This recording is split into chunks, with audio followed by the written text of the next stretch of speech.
한 가지 더 여러분들께 제가 가르쳐 드리고 싶은 것 중에 하나가, 그 다음 장소로 가게 되어지면 이제 일곱머리 용에 대한 부분들을 제가 구체적으로 여러분들께 설명을 하는 장소로 이동하게 될 텐데, 태국의 절은 철저하게 용의 머리로부터 시작을 해서 몸뚱이에 절이 세워져 있습니다. 치앙마이의 가장 큰 도이수텝이나 치앙마이 마을을 중심으로 해서 도이수텝이나 마을이 치앙마이가 세워져 있고 끝이 도이사켓으로 퍼지는데, 여기에도 상징적인 의미는 용의 머리로 시작하여서 몸뚱이에 절이 세워져 있고 꼬리로 빠져나가요. 방콕에 있는 절뿐만 아니라 태국 안에 얼마나 충격적이냐면, 여러분 태국 안에 얼마나 많은 절이 있다라고 생각하세요? 무려 300개가 넘는 메가 템플이 있습니다. 이 이야기가 우리에게 전해주는 메시지가 진짜 엄청나게 크다라는 것을 여러분들이 기억하셔야 돼요. 여러분 태국 인구가 6,960만 명입니다. 그 가운데에 대표적으로 불교가 95%라고 얘기해요. 왜 95%라고 데이터가 잡히냐면, 태국은 태어나자마자 신분증에다가 이 사람의 종교를 기록하게 되어져 있어요. 여러 나라 가운데 우리나라는 종교를 기록하지 않지만 태국은 종교를 기록하게 되어져 있는데, 그래서 종교를 안 쓸 수가 없어. 그래서 명목상 95%이지 실제 기독교, 불교, 이슬람 이렇게 데이터를 뽑아내다 보면 지금 불교는 그 카운터를 할 수 없을 정도로 많이 약해져 있다는 것을 기억해야 돼요. 제가 불교를 강의할 때 꼭 잊지 않고 강의하는 것이 있습니다. 300개가 넘는 메가 템플이 존재하는 태국이에요. 왜 기독교 복음화가 0.47%밖에 되지 않는가?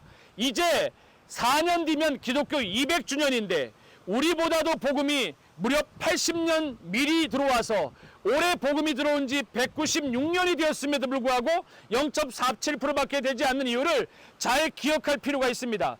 태국의 인구가 아까 말했던 것처럼 약 900만 명밖에 되지 않는데, 그 가운데 여러분 충격적입니다. 태국 안에 77개 도 안에 여러분 절이 얼마나 많은지 아십니까? 태국 안에 절의 개수가 무려 4만 3천 개의 절이 있습니다. 그 가운데 4만 3천 개 가운데에 과거에는 204개 혹은 214개 정도의 메가 템플, 이 메가 템플 개념을 어떻게 이해하면 되냐면, 한국에 있는 사랑의 교회, 소망교회, 순복음교회와 같은 메가 처치만한 교회가 태국 77개 도 안에 310개 정도의 메가 템플이 존재한다는 거예요. 그리 얼마나 큰 메가 템플이 존재한다는 겁니까?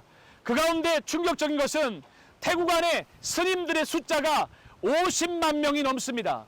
대한민국의 육해공에 전쟁에 나가서 싸울 만한 사람들의 수가 과거에는 60만 명이었지만 지금은 50만 명밖에 안 돼요. 정예 군인 수가.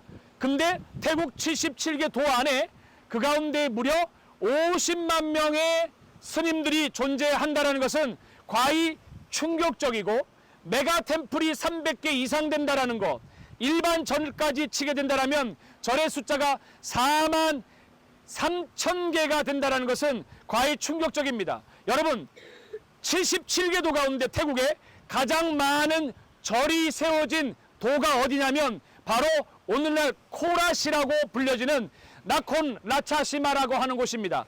이곳에는 2204개의 절이 있고 우본 라차타니는 두 번째로 1899개의 절이 세워져 있어. 로이에시라고 하는 북쪽 지역에는 1660개의 절이 세워져 있고, 자라는 동북부의 메인 관문인 우돈타니에만 하더라도 1579개, 콘켄만 해도 1568곳입니다. 자주 방문하는 여행지인 치앙마이만 가더라도 1486곳이 절이 세워져 있어요. 이 가운데 50만 명 이상 되어지는 스님들이 가장 많이 포진하고 있는 곳이 바로 방콕입니다. 꾸롱템 마하나콘이라는 곳에 보면 29,784명의 스님들이 있어요.